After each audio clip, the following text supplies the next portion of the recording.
So, Tears for Fears return with their first new album, in 18 years?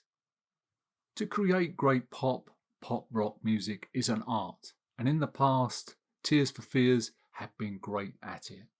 Real craftsmen, and that's why in the 1980s onwards they were extremely successful for many years, moulding superb hooks, catchy melodies, and top-notch musicianship, creating those little earworms that get into your head and won't vacate.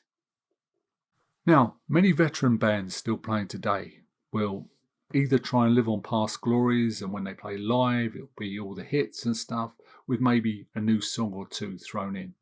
Or they'll try and replicate the sound that made them successful back in the day. Others try and update that sound. And all these approaches have various degrees of success.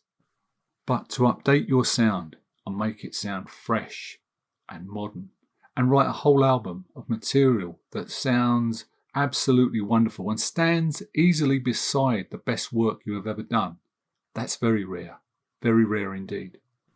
But that's what I feel Tears for Fears have achieved with their new album, The Tipping Point. Now, some reviews and comments I've read over the last few days have mentioned that the band have moved away from their upbeat poppy sound of their past. Yes, the songs are in places bleaker and more somber and very haunting in places, but Roland Orzabal and Kurt Smith are older these days. They're wiser and they're more experienced of life's ups and downs. So what do you expect? A bunch of songs written from the perspective of 20-year-olds? No, that's not going to happen. Many of the album's lyrics are written concerning Roland Orzabal's sad loss of his wife, who suffered from depression and alcohol misuse.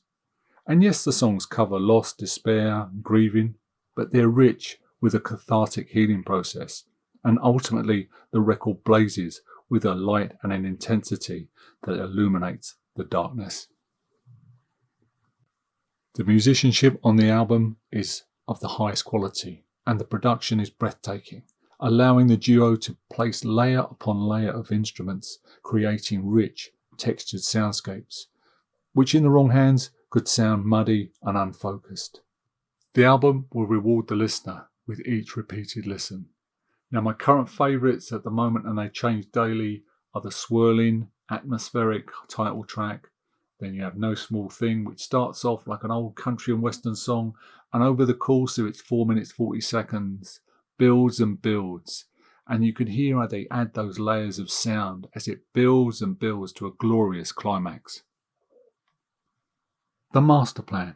And listen to where Kurt Smith sings. Out of sight was out of mind, a dream away, lost between the Beatles and the Stones. And it's the Beatles they bring to mind here. Listen to those harmonies. While at 1 minute in, The Master Plan becomes the best song that Electric Light Orchestra never did.